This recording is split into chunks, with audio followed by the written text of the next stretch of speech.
ነው ልክ እንዳንተ ማለት ነው አንተ እኮ እኔን ያስፈራራ ሰው ማለት ነው ቆይ ግን ሳሚ ለምንድን ነው እኔ ካንተ ጋር የምኖረው ሳሮ ነገሩን ወደኔ ለማምጣት አትሞክሪ እነዚህ ሰዎች ዛሬ ከደበደቡሽ ነገ ደግሞ ሊገሉሽ ይችላሉ እና እሱ ምን ችግር አለው ለይስሙላ ሀዘን ተቀምጣችሁ ቆሎ መብላት ነው ይኸውልሽ ያንቺ መጥፎ ማናችንም አንፈልግም ደግሞ ስታጠፊ ዝም ብላችሁ ይሁን ደግሞ አይባልም አንተን የሚቆጣ ሰው ስታጣ እኔ መቆጣት አማርህ አይደል አውቃለሁ ሳሮ ከማንንም በላይ አጥፍቻለሁ ግን ደግሞ ጉዳዩ ስላንቺ ነው አሁን የምናወራው የእውነት አንተ ለኔ እያሰብክልኝ ነው ሳሚ እንዴ አው ብዙ ነገር እኮ በማላችን ቢፈጠር እስቲል እኮ ሚስቴ ነሽ ወይ መጀመሪያ አንተም ከሳሮ ምን እንደምትፈልግ ንገረኝ ወፍሩት ችካት በይ ወረቀቱን ስጪኝ ወረቀቱ ላይ ምንም ጠቃሚ ነገር የለም ያው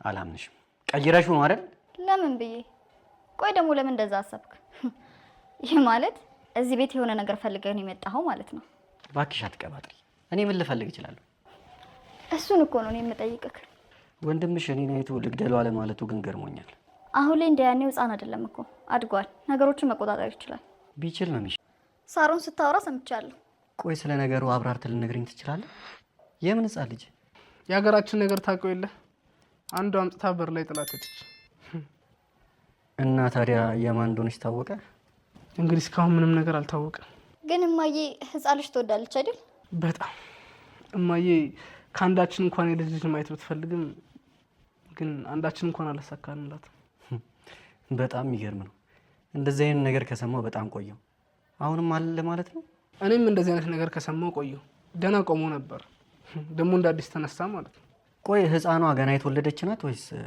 ህፃኗ በሆነ ሰው እንክብካቤ ስር ነበረች ለነገሩ ዘንድሮ እኮ የዳይፐር ወጪ ራሱ ይገላል ልጅን አውጥተህ እንድትጥል ነው የሚያስገድድ የህይወት ልጅ ጠፍታለች እና ደግሞ እናት ህፃን ልጅ አገኘች ለመበቀል ብላ አንቺ እንደምትጎዳ ደጋግማ ነግራኛለች ለዚህ ነው እንዴ እና ልክ እኮ ነች አትጨነቅ ሁሉም ይገባኛል ሞትም ቢሆን ማለት ነው አቁም ህይወት ድርቅ አትበይ ምናልባት እኮ ልጃችን የምናገኛት ከሆነ አንቺ ለሷ ታስፈልጊያታለሽ ምን ነው እገላታለሁ አለች እንዴ እሷ ምንም አላለችም ግን ደግሞ ሳሮ እንደዚህ ቂመኛውና አይቻት አላውቅም እኔ ህይወት ብዙ ተስፋ ያስቆረጠኝ ሰው ነኝ ይሄ ያስጨንቀኝ ሞት እንደሆነ ለኔ ግልግል ነው እንደውም ውለታ እንደዋለችልኝ ነው የምቆጥረው ውይ ቆይ በቃ ማናችሁም አሰሙም አይደል እዚህ ቤት ይልቅ ለራስ ተጠንቀቅ ክህደት ለሴት ልጅ በጣም ከባድ ነገር ነው ሁሉም ሴቶች ደግሞ እንደኔ እንዳይመስሉ ይኸውልሽ ህይወት እኔ ምንም ብታደርገኝ እኔ እቀበላለሁ ግን አንቺ ስትጎጂ እኔ ማየት አልፈልግም አይ ሳሚ ከረፈደን ቢሆን ለሰዎች መጨነቅ ስለጀመርክ አነሳሽ መጣሽ ስለኔ ያወራችሁ ነበር ስላንቺ የዋህነት ጥሩ ሴት እንደሆንሽና የምትወደጂ ሚስት እንደሆንሽ እየነገረኝ ነበር አረ እኔ ደግሞ በመጥፎ እያነሳችሁ ይመስለኝ ነበር አንቺ በመጥፎ አረ ምን ቦታሽ በሉ ባልና ሚስት ብቻችሁን ልተዋችሁ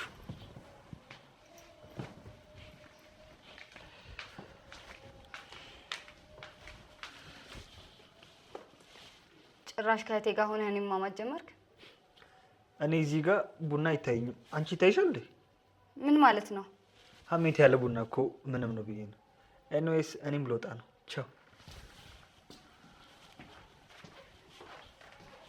ትክክለኛው ጊዜ አይደለም ንገሪኝ ለምን ያን የመሰለ ፍቅራችንን ለመቀጠል አልፈለግሽም ለምን ብቻዬን ትተሽኝ ሄድሽ ሌላው ቢቀር ከደብረ ዘይት አዲስ አበባ ድረስ አንቺን ለማግኘት መመላለሰው ነገር እንኳን አያሳዝንሽም ሚኪ አቁም አሁን ላይ ቦታው አይደለም በቃ አቁም ብዙ ነገሮችን ታበላሽብኛለህ ይኸውልሽ ሩት ፍቅር ምንም አያበላሽ በሰፈሩት ቁና መሰፈር አይቀርምና ዛሬ ሳሮን የእጇን አግኝታለች ስራውላ በጨለማ ወደ ቤቷ በምትመለስበት ሰዓት የመታፈን አደጋ ደርሶባታል ይህንም ያደረሰባት ሚኪ ነው ሚኪ እንግዲህ አጎቱ ሞቷል ታዲያ ወደዚህ ቤት የመጣውም ሊበቀላት እንደሆነ አሁን ከድርጊቱ መመልከት ይቻላል ሰላም ጤና ይስጥልን ውድ የቻናሌ ቤተሰቦች እንደምናላችሁ በያላችሁበት በዓለም ዳርቻ ሰላማችሁ ይብዛ እያልኩኝ ዛሬም የህይወት መንገድ በክፍል 47 ተከስተናል እስከ ቪዲዮ ፍጻሜ ድረስ አብራችሁን ቆዩ ሳሮን ከስራ ቦታዋ ውላ በምትመለስበት ሰዓት ሚኪ ጠብቆ አፍኖ ይዟታል።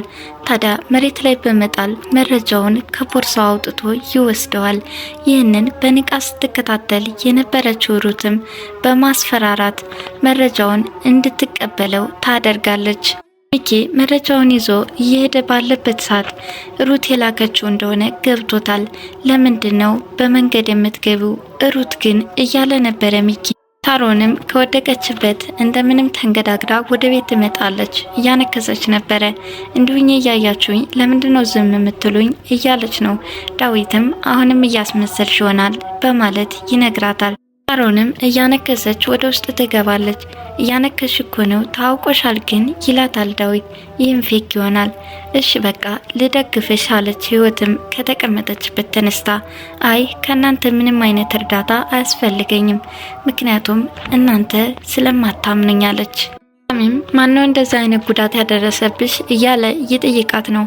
አንተ ተከትለኝ ወደ መኝታ ክፍል እንዳትመጣ ማየት አልፈልግም በማለት ገልብጠው ወደ ውስጥ ትገባለች። ሳሚም ታዲያ ይህም የኔ ጥፋት መሆኑ ነው እንደዚህ የምታኮርፈኝ እያለ ነው። ለቤቷ እኮ ነህ። ሳሮን ደግሞ የመጣችው ተደብድባ ነው ግባና ጠይቃት እያለው ነው። እህትና ወንድም ግን ጸባያችሁ ግራ አጋባኝ አለ ሳሚም። ህይወት ማን ይሆን ይህንን ሊያደርግ የቻለው? ምናልባትም በእኔ ምክንያት ይሆን እያለች ራሷን እየወቀሰች ነው። ዳዊትም አይ በስራ ምክንያት በዙሪያዋ ብዙ ጠላቶች አሏት፣ ስራዋን እንድትተው ደጋግሜ ብጠይቃትም እሷ ግን ስራዋን ለመተው ፈቃደኛ አይደለች። ምናልባትም በዚህ ከቀጠለ ለህይወቷ ማስጊ ነው። ወይም ደግሞ በር ላይ የሆነ ካሜራ ካልገጠምን ጠላታችን ማን እንደሆነ ማወቅ አልቻልንም እያለ ነው ዳዊት። ታዲያ በሰላም አትደሩ ተብለናል እንዴ እያለች ህይወትም ብቻዋን እየተከዘች ነበር። ህይወትና ዳዊትም በሚኪና በሩት ወጥተው አለመመለሳቸው እያሰቡ ሳለ ሁለታቸውም ተከታትለው ይመጣሉ። ይኸው አንደኛው ጎረምሳ አታምሽ እዚህ ሰፈር የሚፈነክታለ ለምንድነው ግን ይኸው ሳሮንም ተደብድባ ነው የመጣችው እያሉ እያወሩ ነው። ምናልባትም እኮ እያስመሰለች ይሆናል አለች ሩትም። በአሁኑ እንኳን የምር ጉዳት እንደደረሰባትና እያስመሰለች እንዳልሆነ እየነገረቻቸው ነበረ። እሰይ አለች ሩትም። ለምን እሰይት ያለሽ ታውቆሻል ግን ያልሽው እኮ እሰይ ነው። ዳዊትም አንቺ ግን የዚህን ያክል ለምንድነው የጠገብሽው? እህትሽ ስለሆነች ልታከብሪያት ግድልሻል እያለ እያስጠነቀቃት ነበር። ህይወትም ሩት ትክክል እንዳልሆነችና እንደዛ አይነት ቃላት መናገሯ ስህተት እንደሆነ እየነገረቻት ነበረ። ሩትም ወንድሟን ይቅርታ ጠየቀች። ሁለተኛ እንዳይደገምሽ በማለትም አስጠነቀቃት። ታዲያ ህይወትም እራት ትበላላችሁ በማለት ነገሩን ለማስቀየር እየሞከረች ነበረ። የሙያሽ አድናቂ ስለሆንኩኝ በሚገባ እራት መብላት እንፈልጋለን አለ ሚኪም። ዳዊት ግን ጥሩ ስሜት አልተሰማውም። ምክንያቱም ከሚኪ ጋራ ያላቸው ቅርርብ ወደ ፍቅር እያመራ ስለሚመስለው እሱም ስለሚወዳት በዚህ ምክንያት ቅሬታ ተሰምቶታል። ሩት ከሚኪ ያስወሰደችውን መረጃ ይህን ነበር እንደምትፈልገው። ለምንድን ያስደበደብሽኝ አለ ሚኪም። ነካደል እንዲያደረገህ ምን ታካብዳለህ? ለማንኛውም ግን ወረቀቱ ምንም አዲስ ነገር የለም። ይህን ነበር እንዴ ስትፈልግ የነበረው? ለማንኛውም ግን ከሳሮን የምትፈልገው ግልጽ ጉዳይ ልትነግሬ ትችላለህ። ዝም ብለሽ ወረቀቱን ስጭኝ ይላታል። ወረቀቱንም ትሰጠዋለች። ኪም ወረቀቱን ቀይረሽዋል እያለ እሷን እየተከራከራት ነው። ለምን እኔ ቀይረዋለሁ? ሳሮን ቀላል ሰው መሰለች እንዴ? ይልቅስ አንተ ምን ፈልገህ እንደመጣህ ልትነግሬ ትችላለህ እያለችው ነው። ሚኪም ስለኔ ተይውና አንቺ ግን የጀመርሽውን መንገድ አቆሚ እባክሽን ትጎጃለሽ እያላት ነው። ለምንድነው ግን ደጋግመህ እንደዚህ የምትለኝ? ስለኔ ልብህ ይመታል ማለት ነው በማለትም ትጠይቀዋለች። እሱም አሁንም እንደሚወዳትና እንደሚያፈቅራት እየነገራት ነበር። ሩት አሁን ላይ የሱን ፍቅር የምታስተናግድበት ጊዜ ላይ እንዳልሆነችና የገባችበት ዓላማ እንዳይበላሽባት ደጋግማ እያስጠነቀቀችው ነው። ኪም ሌላው ቢቀር ከደብረ ዘይት አዲስ አበባ አንቺን ብዬ እንደምመላለስ ረስተሽውና ዘንግተሽው ነው። እባክሽን ፍቅራችንን አድሰን ወደፊት እንቀጥል እያላት ነው። እሷ አሁን ላይ ይህንን ነገር የማስተናግድበት ጊዜ ላይ አይደለውም በማለት ገልብጣው ትሄዳለች። ሚም ማታ ምንድነው የገጠመሽ? ምንድነው የሆንሽው እያለ እየጠየቃት ነው። እንደዛ አይነት ነገር እኮ አንተንም ገጥሞ ያውቃል። ስለዚህ አዲስ ነገር አይደለም አለችው። እንደዛ ቢሆንማ ስልክሽንም ይወስዱት ነበረ። እባክሽ የጀመርሽውን ጉዞ አቁሜ። ዛሬ ደበደቡሽ ማለት ነገ ለህይወትሽ አደጋ እንደሆነ ልታስብ ይገባል እያላት ነው። ሳሮንም ታዲያ ምን ችግር አለው? ይስሙላ ሀዘን መቀመጥ ነው እያለች እያሾፈች ነው።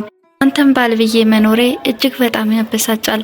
ለመጀመሪያ ጊዜ የተዋወቅንበት የፍቅር ግንኙነታችንም ያንን ቀን ረግማለሁ እያለች ነው። ሳሚም አውቃለሁ እንደበደልኩሽ፣ ደግሞ ለዚህ ይቅርታ ጠይቃለሁ።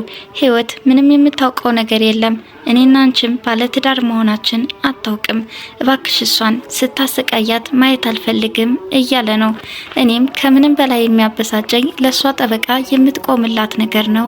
ለማንኛውም ግን እስካሁን ላደረከው ሁሉ ዋጋ ትከፍልበታለህ እያለች እየተበሳጨችና እየተሳደበች ክፍሉን ለቃ ትወጣለች።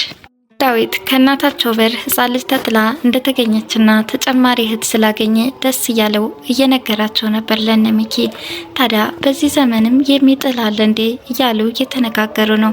ምናልባትም የአዲስ ነገር አይደለም፣ ሳሮን ስታወራ ሰምቻታለሁ አለች ሩትም። እንግዲህ ልጅቷን የወሰደቻት ሩት ናት፣ ከአያቷ ቤት ማለት ነው ህፃኗን ያስቀመጠቻት። ዳዊትም እናታችን የልጅ ልጅ ማየት ፍላጎቷ ነበረ። እንግዲህ አንዳችንም አልተሳካልንም፣ ነገር ግን ህፃኗ በራችን ላይ ተገኝታለች። እንደውም ዛሬ ለምን ሄጃ ላያትም ሩት ተነሽ በማለት ሩትንም እንድትነሳ እየጠየቃት ነበር። ሩትም መሄድ እንደማትፈልግ ትነግረዋለች። ሁሉ ጊዜ ስጠይቅሽ አልሄድም ነው የምትይኝ፣ ግን እማየን ለማየት አትፈልጊም ማለት ነው? አሁን በድንገት ተነስተሽ እንሄድ የምትለኝ? እኔ አልፈልግም። ይልቁንስ ሳሮን ልጅቷን አመጣታለሁ እያለች ስለሆነ እንዳታመጣት አደራ፣ እዛው ትቆይ አለችው። አይ ህፃኗ ትክክለኛ ሰው አግኝታለች አለ ሚኪም። ዳዊትን በበኩሉ እማያሁን እንደውም ልጅ ትፈልግ ስለነበረ ህፃን ልጅ ስላገኘች ደስ ብሏታል። ስለዚህ የፈለገ ቢሆን ለሳሮን አትሰጣትም እያለ ነበር። ዳዊትም ሩትን እንሂድ በማለት ማስጨነቁን ተያይዞታል። ሩት ምን ማድረግ እንዳለባት ግራ ገባት። ታዲያ ህይወትን አነጋግረት ልመለስ ብሎ ወደ ውስጥ በሚገባበት ሰዓት አሁን እስኪ ምን ታደርጊ? የውሸት መጨረሻው ይሄ ነው። ሁለ ዳዊት የታመምሽ አስመስይ አላት። ሳሮን ከወልቸር ላይ በማስመሰል ከተቀመጠች በኋላ በትክክልም ህመም ቢፈጠር ማንም ሰው የሚያምንህ የለም እያለችው ነበር። ታዲያ ሲጨንቃትም ዳዊት በሚመጣበት ሰዓት ራሷን በመያዝ የታመመች በማስመሰል ማቃሰት ጀመረች። ዳዊትም ተደናገጠ። ሆነች ነው ምን ገጠመሽ እያለ እሷን እያባበላት ነበረ። አየህ ሰዎች የማይፈልጉትን ለማድረግ ጥረት በምናደርግበት ሰዓት ደማቸው ከፊልና ጭንቀት ይይዛቸዋል አለ ሚኪም። አሁን በቃ እኔ እናንተ እንውጣ፣ እሷ ንፋስ ትቀበል እያላት ነው። ለምን እናቴ ጋር እኮ ልወስዳት ነው፣ አይታይህም እንዴ እንደዚህ ሆና ታማ እያያት እንሂድ የምትላት ለምንድን ነው እያለው ነበረ። በመጨረሻም ማስታገሻ ገዝተን እንምጣ፣ እሷ እዚህ ትቆየን በማለት ሁለታቸው ተያይዘው ይወጣሉ። ህይወት ወደ ሳሎን በምትመጣበት ሰዓት ሳሚን አይተዋለች። ታዲያ ወደ ውስጥ ልትመለስ እየሞከረች ነበረ። ነይ እስኪ ከምንጊዜውም በላይ አይኔን ማየት አስጠልቶሻል፣ አሁን ግን የምናወራዋለን በማለት ወደ ሳሎንም እንድትመጣ ያደርጋታል። ታዲያ ሳሮን ከምንጊዜውም በላይ ጨካኝ ሆና ያየውበት ጊዜ የለም። አሁን ግን አንቺን ለመጉዳት ደጋግማ ስትናገር ሰምቻታለሁ፣ ከምንም በላይ ልትጠነቅቂያት ይገባል እያላት ነው። ሞትም አሁን ላይ ተስፋ እንደቆረጠችና ሞት እንኳን ብትፈርድባት በጸጋ ለመቀበል ዝግጁ እንደሆነች ለሳሚ እየነገረችው ነበረ። ምናልባትም እንኳን ልጃችን ብናገኛት ለእናትነት ታስፈልጊያታለሽ፣ እባክሽን የምነግርሽን ስሚ፣ ድርቅ አትበይ እያላት ነው። ታዲያ እሷም ሳሚ ከረፈደን ቢሆን ለሰዎች መጨነቅና ማሰብ ስለጀመርክ እጅግ በጣም ደስ ብሎኛል። ለማንኛውም ግን አሁን እኔ ህይወት ተስፋ ስላስቆረጠችኝ ምንም ነገር ቢመጣ ለመቀበል ዝግጁ ነኝ አለችው። ሳሚ ለጥፋቱ በጣም ተጸጽቷል። እኔን የፈለጋትን ነገር ማድረግ ትችላለች፣ አንቺ ግን በእኔ ምክንያት ስትጎጅ ማየት አልፈልግም እያላት ነው። አይ ስለኔ አትጨነቅ አለችው። እንግዲህ ከዚህ በላይ በጥብጫ አልግትሽ አለ እየተናደደ። ሚኪ ከወደ ውጭ ሲመጣ ሩትን በር ላይ ያገኛታል። ተሻልሽ ወይ? ድሮም እኮ አልታመምኩም፣ ያንተ የውሸት ታሪክ ነው። ምን ነው ከዳዊት ስላስመለጥኩሽ ነው? ይህንን ክሬዲት ለማሳጣት ነው እንደዚህ የምትይው እያላት ነው። ሩትም ቀጠለች። ስለሞተው አጎትህ ገዳዩ አልተገኘም ወይ እስካሁን እንዴት ስለሞተው አጎቴ ልታውቂ ቻልሽ? አንተ ብቻ አይደለም የምትሰልለኝ እኔም እሰልልሃለሁ እያለችው ነው። ታዲያ በወሬያቸው መካከል ወይኔ አይጧ ብሎ አስፈራርቷታል። እንግዲህ ከዚህ በፊት በነበራቸው የፍቅር ግንኙነትና መቀራረብ የሩትን ጸባይ ጠንቅቆ ያውቃል። አይጥ በጣም ትፈራለች። በዚህ ምክንያት ተደናግጣ ከሱ ላይ ትጠመጠምበታለች። ሚኪም የሚያፈቅራት ሩትን ስለተጠመጠመችበት ይሄ ምቹ አጋጣሚ የፈጠረለት መስሎታል። እየደባበሳት ነበረ። ከዛም ባንተ ቤት ሙድ እያስገቢ ነው በማለት ትወረውረዋለች። ይህ ጠረን ናፍቆኝ ነበር ይላታል። እረ ሚኪ ጭራሽ እኔ እናንተ የፍቅር ግንኙነት እንዳለን ማንም ማወቅ የለበትም እያለች አሁንም እያስጠነቀቀችው ነው። አሁንም አይጥ ትፈሪያለሽ ወይ እያለ እየጠየቃት ነበር። ደነዝ የኔን ጸባይ ታውቀው የለ አለችው። እውነትም ደነዝ ነኝ፣ እዚህ ቤት መገናኘትም አልነበረብንም። አሁንም አንቺን አስባለሁ ቀሽም ነኝ በማለት በንዴት ወደ ውስጥ ይገባል። ሩትም እሺ እኔ ምን ላድርግ ከፍቅሬ ይልቅ ቤተሰቦች የመረጥኩ እያለች ለገባችለት አላማ መታመን እንዳለባት ከራሷ ጋራ እየተነጋገረች ነበር። ህይወት ምግብ አቅርባ የበላች ባለችበት ሰዓት አጅሬ ሳሮን ትመጣና እኔ ከየትም ደም ተፍቻ እመጣለሁ አንቺ አጣፍጥሽ ትበያለሽ በማለት አንስታ ቆሻሻ ውስጥ ትከተዋለች። እንደውም አንቺ ከምትበይው ቆሻሻ ቢደፋ ይሻላል። አሁን እርቦኛል ምግብ አምጪ፣ ለነገሩ አንቺ የሰራሽው የዶሮ ፍትፍት ምኑን ይጣፍጠኛል እያለች ወደ ውስጥ ትገባለች። ህይወትም በረንዳ ላይ ቁጭ ብላ እያለቀሰች ሳለ ዳዊት ከውጭ መጣል። ምን ሆነሽ ነው እያላት ነው። ሽንኩርት ስከትፍ አቃጥሎኝ አይመስለኝም እንደ ጀማሪ ባለሙያ ሽንኩርት ስትከትፊ አይንሽ የሚያለቅስ እንዴት ሊሆን ይችላል እያለ እሱም አላመናትም ነበር። ለማንኛውም ልብስ ቀይሪና ንፋስ ተቀብለን እንምጣ እያላት ነበር ዳዊትም። ሩት ሳሎን በተቀመጠችበት ሳሚ ይመጣና አዲሱ ልጅ ተመቸሽ አይደል እያላት ነው። ደግሞ ምን ማለት ነው? አንተ ምንም አይደለም ሳሮንን ይጣልብህ እያለች ሳለ ሳሮን ወደውኑ ትመጣለች። ምን እያላችሁ ነው? አይ ስላንቺ ደግነትና የዋህነት እየነገረኝ ነበር አለቻት። ሩትም አረ እንደዛ ነው እንዴ? እኔ ደግሞ እኮ ያማችሁ ይመስለኝ። አይ ስላንቺ ምን የሚታማ ነገር አለ? ሳሚም አንቺን በመጥፎ እረ ምን በወጣሽ እያለ ያሾፈ ነበር። በቃ ባልና ሚስት ብቻችሁን ልተዋችሁ እኔ ወደ ውስጥ ልግባ በማለት ተነስታ ትሄዳለች። ሮንም ጭራሽ እህቴ ጋር ማማት ጀመርክ አለችው። እኔ እንደሚታየኝ ቡና የለም፣ ቡና ሲኖር ነው ሀሜት ያለው በማለት ትቷት ይሄዳል። ዳዊትና ህይወትም ተዝናንተው በሚመለሱበት ሰዓት በር ላይ ገዳይ የሚል ወረቀት የተጻፈበት ተንጠልጥሎ ተመልክተውታል። እንግዲህ ይህ ወረቀት ለሳሮን መልእክት መሆኑ ነው። እንግዲህ ዛሬው ቪዲዮ